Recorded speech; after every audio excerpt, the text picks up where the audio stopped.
அனைத்து முன்னாள் படை வீரர்கள், இந்நாள் படை வீரர்கள், துணை ராணுவ வீரர்கள் மற்றும் பொதுமக்கள் அனைவருக்கும் காலை வணக்கம். இந்த வீடியோ முழுக்க முழுக்க யூனிக் எக்ஸ்போர்ட்ல பணம் போட்டவங்களுக்காக உள்ள வீடியோ. அது எக்ஸ் சர்வீஸ்மேன் ஆகலாம், சர்வீஸ் பர்சன் ஆகலாம், பொதுமக்கள் ஆகலாம். நமக்கு எல்லாருக்குமே தெரியும், நேத்து 19ஆம் தேதி நவீன் பெயிலுக்கு அப்ளை பண்ணியிருந்தாச்சு. அதோடைய ரிவ்யூ டேட்டு தான் இருந்தது. அதுல எல்லா வக்கீல்களும் அங்க போயிருந்தாங்க. நிறைய வக்கீல்கள் வெளியிருந்து வந்திருந்தாங்க. மொத்தமா பார்த்தாச்சுன்னா கிட்டத்தட்ட 6 வக்கீல் அங்க இருந்தாங்க. அவருடைய பெயில் அப்ளிகேஷன் கேன்சல் பண்ணிட்டாங்க. அது ஈவினிங்ல தான் அது ஆபீஷியல் ஆர்டர் டிக்ளேர் பண்ணியிருந்தாங்க. நம்ம எல்லாருமே பார்த்தோம். அதுக்கு இடையில ஒரு ஃபேக் மெசேஜ் ஆடியோ, மது அப்படின்னு சொல்ற ஒருத்தர் இந்த மாதிரி அவர் சார்ந்த வக்கீல் பேசித்தான் பெயில் கிடைச்சாச்சு, இன்னொன்னு பாக்கி உள்ள வக்கீல் அதுவும் என் பெயரை எடுத்து வக்கீல் வந்தாச்சு, அவர் கேஸ் ரெஜிஸ்டர் ஆகல, வெளியே போகணும்னு சொல்லிட்டாங்க ஜட்ஜு அப்படிங்கிற. நம்ம எல்லாம் இந்த இந்தியாவில் தான் இருக்கோம். ஏதாவது ஜட்ஜு ஒரு ப்ரோசிக்யூஷன் நடக்கும் போது வக்கீல்களை வெளியே போ அப்படின்னு சொல்லுவாங்களா? அது இல்லாத கேஸ் ஃபைல் இல்லாத ஒரு வக்கீல் ஜட்ஜு கிட்ட டிஸ்கஸ் பண்ண முடியுமா? இந்த ஒரு பேசிக் நாலேஜ் கூட இல்லாத ஒருத்தர் பேசியிருக்காரு. அவரோட பேரு தான் மது. அவரு எதுக்காக இது பேசினாரு அப்படின்னு தெரியல. அவர் பேசும்போது அந்த ஆடியோல மக்களே அப்படின்னு உள்ள வாய்ஸ், இது நவீன் தான் 2 ஆடியோல இந்த மாதிரி பேசியிருக்காரு நான் கேள்விப்பட்டது. ரெண்டாவது அந்த தனிப்பட்ட ஒரு குரூப், அவங்களும் மக்களே அப்படின்னு உள்ளதான் ஆடியோல பேசுறாங்க. எது பேசணும் எது பேசக்கூடாது அப்படின்னு உங்களுக்குள்ளேயே நீங்க தீர்மானம் எடுத்துங்க. எங்க வக்கீல் பேசினாலன்னா, உங்க வக்கீல் பேசினாலன்னா, நம்மளுடைய கான்செப்ட் என்ன அப்படின்னா, நவீனால் பாதிக்கப்பட்டவங்க எல்லாரும் அதுல இருந்து வெளியே வந்து ஒரு சந்தோஷமான ஒரு சூழ்நிலை வரணும். அதுதான் நம்மளுடைய எல்லாருடையுமே டார்கெட்.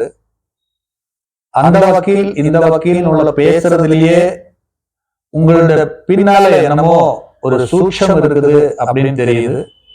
இருப்பினும் நீங்க கோர்ட்டை இன்சல்ட் பண்ணிருக்கீங்க, ஜட்ஜ பொய்யான தகவல் சொல்லி இன்சல்ட் பண்ணிருக்கீங்க.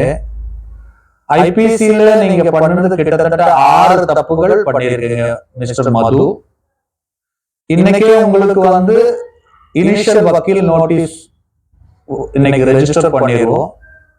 ஏன் அப்படின்னா, ஒரு கோர்ட்ல ப்ராசஸ்ல இருக்கிற ஒரு விஷயத்தை பொய்யான தகவல் சொல்லி பாதிக்கப்பட்ட மக்களுடைய டோட்டல் இன்டென்ஷனே மாத்துறது அப்படின்னு ஒரு விஷயங்கள் இருக்குதுல. உங்களுக்கு மேல இந்த டிஃபமேஷன் மட்டுமல்ல, கோர்ட்டை அவமதிக்கிறது அப்படின்னு உள்ள கேஸ் வரும் காலத்துல பாக்கி உள்ளவருக்கு ஒரு எடுத்துக்காட்டா இருக்கணும் அப்படின்னு சொல்லி இந்த கேஸையும் Tamil Nadu ex servicemen convention organisation president பழனிதான் எடுக்க போறேன். அதுக்கு மாற்று கருத்து இல்லை. இந்த மாதிரி உள்ள அவதூறுகள் நம்ம இந்த கேஸுக்கு நல்லது இல்லை. ஏன் அப்படின்னா, இந்த கேஸ்ல சென்னையிலிருந்து, திருச்சியிலிருந்து, வேலூர் எல்லாம் வக்கீல் அவங்க வந்திருந்தாங்க. வக்கீல் அவங்களோட ப்ரொஃபஷன். அவங்ககிட்ட நீங்க போய் வேலூர்ல நேற்று வந்தவங்க ஒரு 5-6 பேர் போயிட்டு ஒரு 32 கோடி அப்படின்னு அவர் அதை பத்தி தான் பேசுவாரு. அந்த 32 கோடி கிடைச்சா போதும், எனக்கு பாக்கி மேட்டரே கிடையாது அப்படிதான் நேற்று பேசப்பட்டதும். ஏன்னா அவரோட ப்ரொஃபஷன், அவரோட கிளைண்ட் பத்தி தான் அவங்க பேசுவாங்க. ஆனால் ஈரோடு இங்க இப்ப நடக்கிற case Erode ex servicemen association மற்றும் Tamil Nadu ex servicemen convention organisation Palani எடுத்திருக்கிற கேஸ் ஒரு அசோசியேஷன் பேஸ்ல வாதாடிக்கிட்டு இருக்கோம். அதுல ஒருத்தர் 2 பேர் 3 பேர் கிடையாது, ஆயிரக்கணக்கான விக்டிம்ஸ் அதுல இருக்காங்க, பாதிக்கப்பட்டவர்கள் இருக்காங்க. அப்போ ஒரு பொதுவான ஒரு விதத்துல அதை எப்படி அந்த கேஸ கொண்டு போறது அப்படின்னு உள்ளது நாங்களும் அந்த லீகல் டீமும் எவ்ரிடே டிஸ்கஸ் பண்ணிக்கிட்டு இருக்கோம். ஒரு நாள் தவறாது. அவருக்கு பெயிலுக்கு இன்ஜெக்ட் எப்படி பண்ணணும்னு 19th அல்ல, அதுக்கு முன்னால அதுக்கு இனிஷியல் ட்ரீட்மெண்ட் என்னெல்லாம் பண்ணணும் அப்படின்னு உள்ளது நாங்க ஏற்கனவே பண்ணிட்டு இருக்கோம். எல்லா விஷயத்தையும் ஓப்பனா ஒரு பிளாட்ஃபார்ம்ல சொல்ல முடியாது, சொல்லக்கூடாது. அதை ஃபர்ஸ்ட்ல நீங்க புரிஞ்சுங்க. ரெண்டாவதாக ஆல்ரெடி நான் சொன்னதுதான், ஒரு பிரைம் எஃப்ஐஆர்னு ஒரு விஷயம் இருக்கு. இந்த மணி ஸ்கேம் இந்த மாதிரி உள்ளது அதுதான் ஃபர்ஸ்ட் ஃபாலோ ஆகும். பாக்கி உள்ளது ரெஜிஸ்டர் தான் ஆகும். ஈரோடு எக்ஸ் சர்வீஸ்மேன் இங்க பண்ணது இதுவரை பண்ணல அப்படின்னு அது உங்களுக்கு தெரிய வேண்டிய தேவையில்லை. எல்லாத்துடையும் ஃபீட்பேக்கும் உங்களுக்கு தெரிய வேண்டியது தேவையில்லை. அது சொல்லவும் முடியாது. நம்ம எல்லாமே இந்தியாவில தான் இருக்கோம். எந்த வேலையை எப்படி பண்ணணும், எந்த முறையில பண்ணணும், இது எல்லாருக்குமே தெரியும். எல்லா விஷயத்தையும் எல்லா விக்டிம்ஸ் கிட்டையும் கிளைண்ட் கிட்டையும் சொல்லிக்கிட்டு இருக்க முடியாது. ஒரு 5, 10, 20 இல்ல 100 பேரா இருந்து சொல்லலாம். நம்ம டீல் பண்றது மோர் தென் 15,000.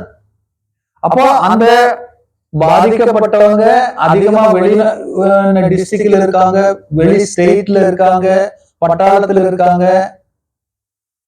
எல்லா இனிஷியல் இன்வெஸ்டிகேஷனுக்கும் நீங்க வரணும். அது வராது இருக்கிறதுக்கு போன் கால்ல பண்ணலாமா, எப்படி பண்ணலாம், அதுக்கு ஒரு டிஎஸ்பி டிஸ்கஷன் நடந்துகிட்டு இருக்கு. அடுத்தது எஃப்ஐஆர் போடல உங்களுக்கு எஃப்ஐஆர் போடணுமா அல்ல பணம் திருப்பி கிடைக்கணுமா? எஃப்ஐஆர் ஆன்லைன்ல வந்தாதான் உங்களுக்கு ரெஜிஸ்டர் ஆயாச்சு அப்படின்னு ஏற்கனவே நான் சொல்லியிருக்கேன். Unique export Naveen Kumar case டைரின்னு ஒரு வீடியோ ஆடியோ கிளியர் பண்ண வீடியோ ரெக்கார்ட் சிடி ரெடி பண்றாங்க. அதுல எல்லாமே ரெஜிஸ்டர் ஆகணும். ஃபர்ஸ்ட்ல ரெஜிஸ்டர் ஆனாலும் சரி, லாஸ்ட்ல ரெஜிஸ்டர் ஆனாலும் சரி, அதனால தப்பு இல்லை. உங்களுடைய டோட்டல் அந்த summary of calculation case finding தான் வரும். கேஸ் ட்ரையலே ஸ்டார்ட் ஆகல, அப்போதைக்கும் இந்த மாதிரி உள்ள அவதூறுகள்.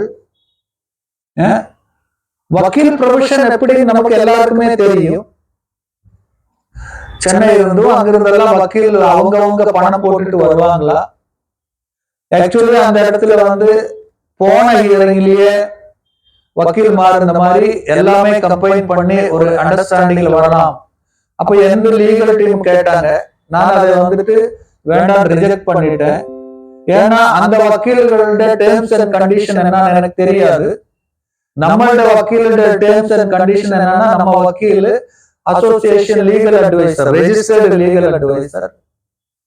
ஒரு 2,500 ரூபாய் உங்களுக்கு பெருசா தெரியுதா? நான் எப்பயோ சொல்லியிருக்கேன், யாரு 2,500 ரூபாய் கொடுத்தாலும் கூட இல்ல இது இவரு பண்றது இல்லை அப்படின்னு ஃபீலிங் இருந்துச்சுன்னா நீங்க திருப்பி வாங்க, என்கிட்ட போன் பண்ணி, சார் நான் அந்த இன்னும் ஐடியில நான் 2,500 ரூபாய் டிரான்ஸ்பர் பண்ணிருக்கேன், இல்லாட்டி கையில கொண்டா கொடுத்துருக்கேன், நான் வக்கீல வச்சுக்கிறேன், நான் 2,500 ரூபாய் அதே ஸ்பாட்ல டிரான்ஸ்பர் பண்ணிடுவேன், இல்லாட்டி அதே ஸ்பாட்ல கையில கொடுத்துருவோம். ஒன்னும் பிரச்சனை கிடையாது. யாருக்கும் ஒரு கம்பல்ஷனும் இல்லை.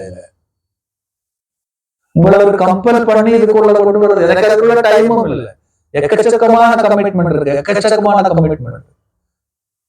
ஈவன் ரெஜிஸ்டர் அந்த கொரியர் ஓபன் பண்ணாத ஆளை கிடைக்காத உட்கார்ந்து இருக்கும். அப்படி எல்லாம் இருக்கு. இது 2 ப்ராசஸ்ல நடக்குது. இங்கிலீஷ் அது முடிஞ்சு தமிழ். யாரெல்லாம் இப்போ இங்க பணம் கொடுத்திருக்காங்க இல்லாட்டி 2,500 ரூபாய் கொடுக்கல அவங்களுக்கும் நாங்க நான் முதல் வீடியோல சொன்ன மாதிரி நாங்களே போட்டு எப்போ உங்களுடைய ஜட்ஜ்மெண்ட் வருதோ அப்ப ரிட்டர்ன் பண்ணிக்கணும் சொல்லியிருக்கோம். ஏது வக்கீல் அப்படி உங்ககிட்ட சொல்லுவாங்க? எப்படி சொல்லுவாங்க? இது எல்லாமே ஒரு காமன் பிளாட்ஃபார்ம்ல ஒரு அண்டர்ஸ்டாண்டிங் கான்ட்ராக்ட்ல பேசுறதுதான். அல்லாத நீயா நானா கிடையாது. இங்க நீயா நானாவுக்கு தேவையும் இல்லை. யாருக்கு Tamil Nadu ex servicemen convention organisation president process பண்ணிருக்கு, கேஸ் ரெஜிஸ்டர் ஆகிறதுக்கு எகைன் நான் ஐஜியை மீட் பண்ணலாமா, ஐஜி கிட்ட பேசலாமா அப்படின்னு உள்ள பிளான் பண்ணிக்கிட்டு இருக்கேன்.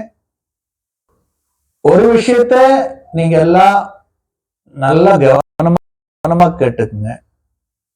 நீங்க எவ்வளவு படார்னு பணம் போட்டு சம்பாதிக்கிறாங்களோ அந்த ஸ்பீடில் இது நடக்கவே நடக்காது. நம்ம ஒரு கான்ஸ்டிடியூஷனுக்குள்ள இருக்கிறோம். அந்த கான்ஸ்டிடியூஷனுக்குள்ள ஒரு ப்ரோசஸ் இருக்கு, ஒரு லீகல் ப்ரொசீஜர் இருக்கு. அது பிரகாரம் தான் நடக்கும். அதுக்கு நமக்கு தேவை பொறுமை. பொறுமை கண்டிப்பா இருந்துதான் ஆகணும். நீங்க யாருமே ஈரோடுல அந்த கம்பல்சரியா பண்ணணும்னு எனக்கு ஒரு ஐடியாவே இல்லை. அப்படி நான் நினைக்கவும் இல்லை. எக்ஸ் சர்வீஸ் மேன் ஒரு சர்வீஸ் பர்சன், அது ஃபர்ஸ்ட் டார்கெட். ஆனா இதுல என்ன இப்போ அப்படின்னா, இந்த எக்ஸ் சர்வீஸ் மேனாலத்தான் மக்கள் மாட்டியிருக்காங்க, பொதுமக்கள். ஏன்னா அத்தனை நம்பிக்கை எக்ஸ் சர்வீஸ் மேன். அதனால இன்னொரு அடிஷனல் பேர்டன் எனக்கு அந்த பொதுமக்களை காப்பாற்ற வேண்டியது. ஏன்னா அவங்க எக்ஸ் சர்வீஸ் மேனால் தான் மாட்டியிருக்காங்க. எத்தனையோ பேருடைய பிரச்சனைகளுக்கு இங்க வர்றாங்க, போன்ல சொல்றாங்க, எங்களால முடியறது நாங்க நியூட்ரலைஸ் பண்ணிட்டு தான் இருக்கேன், பர்சனலா நான் பண்ணிட்டு தான் இருக்கேன். அது சின்ன லெவல்ல தான் பண்ண முடியும், ஒரு சின்ன ஒரு இன்ட்ரீம் ரிலீஃப் மட்டும்தான். அதுக்கு மேல நாங்க பண்ண முடியாது.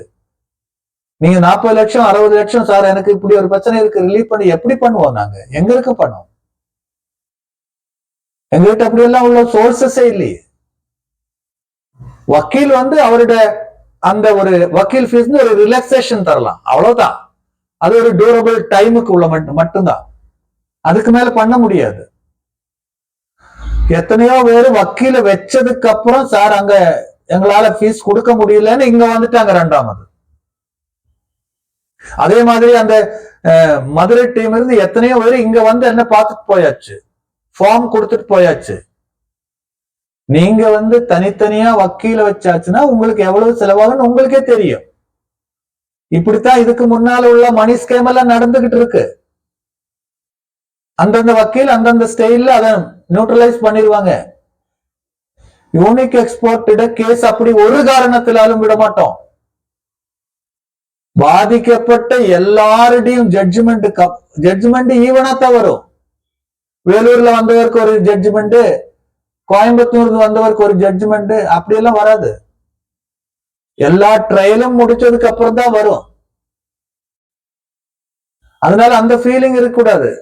அவரால் பெயில் கிடைக்குது, அடுத்த பெயில் அப்ளிகேஷன் அவர் எப்படி போடுறான்னு நமக்கு தெரியாது இதுவரை. ஏன்னா 2 பெயில் ரிஜெக்ட் ஆயிருக்கு, 3வது பெயில் அவரு ஹைகோர்ட் போறதுக்கு வழி இருக்கு. அது காலம்தான் பதில் சொல்லும். அப்ப நம்ம எப்படி என்ன யோசிக்கணும் அப்படின்னு.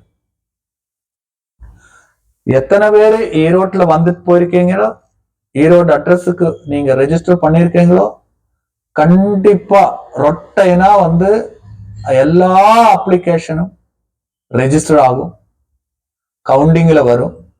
எஃப்ஐஆருக்குள்ள எங்களது பேரு வரல அப்படின்னு நீங்க ஃபீலே பண்ண வேண்டாம்.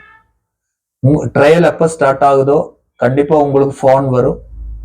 அது இல்லாத உங்க டாக்குமெண்டேஷன் நடக்கும்போது, வக்கீல் பேஸில் உள்ள டாக்குமெண்டேஷன் நடக்கும்போது என்னாவது சந்தேகம் இருந்தாச்சுன்னா கூப்பிட்டு கேட்டிருப்பாங்க, இல்லாட்டி வர சொல்லுவாங்க. இப்ப நிறைய பேர் அவங்கள்ட்ட கிளாரிபிகேஷன் கொடுத்துட்டு போயிருக்காங்க, அது வந்தவங்களுக்கு தெரியும். அதனால நேத்து அந்த ஒரு ஆடியோ முழுக்க பொய். அது இல்லாத இந்த ஹியரிங்ல தான் அவர்கிட்ட பேசியாச்சு, இல்லாட்டி ஹை அத்தாரிட்டிக்கு பேசியாச்சு, அப்படி இல்லை. எப்போ யாரு கூட எல்லாம் பேசணுமோ அதுக்கு ஹியரிங் டேட் எல்லாம் வேண்டாம். நாங்க எல்லா விதமான கம்யூனிகேஷனும் பண்ணிக்கிட்டு இருக்கோம். இதை எப்படி கொண்டு போனோம், ஏது வழிக்கு கொண்டு போனோம் அப்படின்னு. வருங்காலத்துல நீங்க பாப்பீங்க அடுத்த லெவல இதை எப்படி எடுத்துட்டு போனோம். இது சின்ன ஒரு ஸ்கேம் கிடையாது, மிகப்பெரிய ஸ்கேம். ஆனா அந்த பணம் எங்கெங்கேயோ இருக்கு, யாருகிட்டெல்லாம் இருக்குன்னு கூட தெரியல. இது எல்லாமே நம்ம ரிகவர் பண்ணோம்னா ப்ரொசீஜரா ப்ராப்பரா அந்த பேஷன்சியோட அந்த ஒரு பொறுமையோட செய்தா மட்டும்தான் இது முடியும். என்ன டவுட் இருந்தாலும் 2-3 மேடம் இருக்கு டிஎன்இஎஸ் கன்வென்ஷன், அவங்கள போன் பண்ணி கேளுங்க. கேஸ் சார்ந்து இது இருந்தாச்சுன்னா அதிகமா எனக்கு போன் பண்ணாதீங்க. நீங்க இந்த யூடியூப் ஃபாலோ பண்ணுங்க. வாரத்துல ஒரு வாட்டி என்ன யூனிக் எக்ஸ்போர்ட்டோட ஸ்டேட்டஸ், இந்த வீக் இது முடிஞ்சாச்சு, அடுத்த வீக்ல என்ன ஸ்டேட்டஸ், இதே மாதிரி சனிக்கிழமை வருவேன். எந்த யூடியூப் ஃபாலோ பண்ணுங்க, சப்ஸ்கிரைப் பண்ணுங்க, லைக் பண்ணுங்க, உங்களோட கமெண்ட்ஸ் அனுப்புங்க. கமெண்ட்ஸ் நீங்க என்னதான் பிளாட்ஃபார்ம்ல நெகட்டிவ் எழுதினாலும் ஒண்ணுமே எஃபெக்ட் ஆகாது. நாங்க என்ன செய்ய வேணுமோ அதை செய்வோம். அந்த செய்யறது உங்களுக்கு பாசிட்டிவா இருக்கிறதுக்கு வேண்டி மட்டும்தான் செய்வோம். அதுதான் எங்கள்ட்ட கான்செப்டே அதுதான். அதுக்கு தான் இந்த பொறுப்பை எடுத்திருக்கோம் நாங்க. உங்களுக்கு நெகட்டிவாக உங்ககிட்ட இருந்து சம்பாதிக்கிறதோ அந்த கான்செப்ட் இல்லை. அது இல்லை எங்கள்ட்ட கான்செப்ட். எங்கள்ட்ட பியூர்லி சர்வீஸ் ஓரியன்டட். அது இப்போ இந்த மணி ஸ்கேம் எடுத்திருக்கோம். மணி ஸ்கேம் ஒண்ணு மட்டுமல்ல எடுத்திருக்கிறது. இப்போ Tamil Nadu ex servicemen convention president 4 மணி ஸ்கேம் எடுத்துட்டு 4மே இப்போ கேஸ் ஃபைல் ஆயிருக்குது. 2 வருஷமா ஃபைல் ஆகாத 4மே இப்போ ஆக்டிவா இருக்கு. அதுல 4ல 1 அந்த ப்ரொப்ரைட்டரே கொடுக்கறேன் அப்படின்னு ரெடியா இருக்கிறாங்க. இதுதான் ஸ்டேட்டஸ். ஆனா யூனிக் எக்ஸ்போர்ட் மட்டும்தான் மிகப்பெரிய ஒரு ஹிமாலயமான ஒரு பெரிய ஒரு ஸ்கேம். எகைன் இது சார்ந்து உங்களுக்கு எல்லாருக்கும் தெரியும். சிஎம் அவர்கள்ட்டையும் கேட்டிருந்தேன், கிடைக்கல. அடுத்த ஸ்டெப் நான் பார்த்துக்கிட்டு இருக்கேன். விரைவில் அதை பத்தியும் நான் யூடியூப்ல சொல்லுவேன்.